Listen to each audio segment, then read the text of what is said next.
right, now that you've got all of your cedar on the form, what we're going to do is just trim around the edge just to tidy him up a little bit.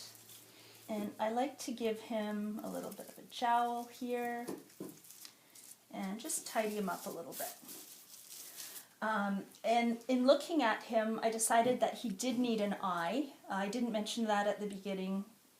So I went outside and looked for some stuff. I did find a pine cone. You could break a piece of that off and use that as an eye, but I did find a chestnut tree outside, so I did find a chestnut. So I've put a hole through the chestnut and inserted the floral wire. So we're going to use the chestnut for his eye and find a place for that. I think that's nice.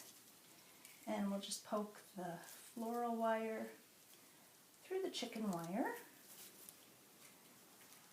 There we go. And do the other side. And it's mushing up on me. It's hard to get this through the chicken wire. And there we go.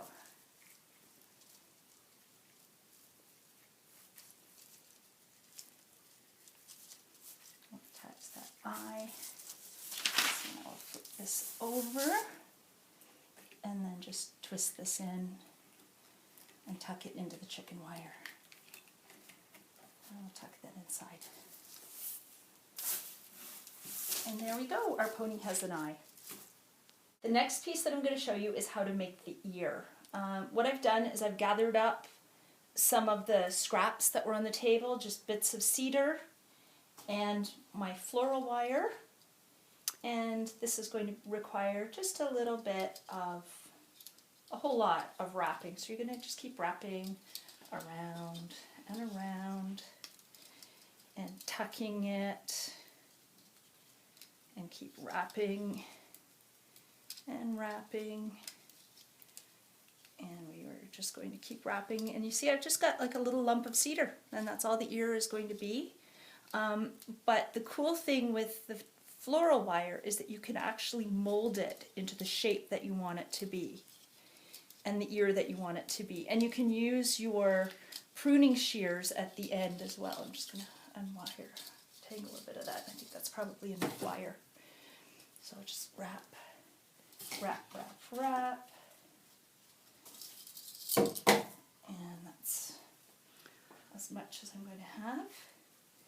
And now I'm going to use my pruning shears and trim off the edges. And I like a nice pointy little ear, so I'm going to trim off all the extra bits.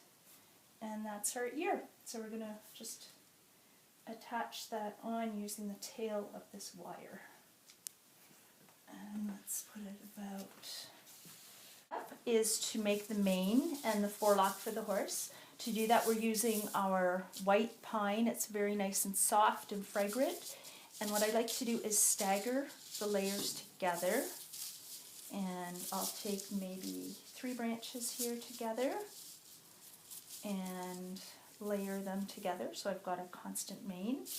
And I will take floral wire. Where's my floral wire? I'll just cut another piece. Just need a little piece of it. And wire those pieces together. So again, it's just wrapping it around to make one stick of white cedar, one bundle, and we want all the mane flowing in the same direction. And I will make up several of these. So at this point, I have gone ahead and attached all of the white pine branches to make up his mane and his forelock. And you can see the mane needs to flow this way, the forelock needs to flow down as well. And you use the floral wire for attaching that onto the chicken wire. So the last piece that we want to do, I've got my pony's halter along. We can put a halter on him. And you can use any of your own old bridles or halters and just wire up at the back to make it fit properly. And you, at this point, you can also add any, if you have any show ribbons or anything like that that you would want to attach to them, you could go ahead and do that just to decorate them up. So at this point, we are done our demo. Please feel free to check out the rest of our Red Scarf Equestrian website, www.redscarfequestrian.ca. We've got some fantastic Danoon mugs, which make a great gift for any equestrian on your list. And Merry Christmas and Happy Holidays from Red Scarf Equestrian.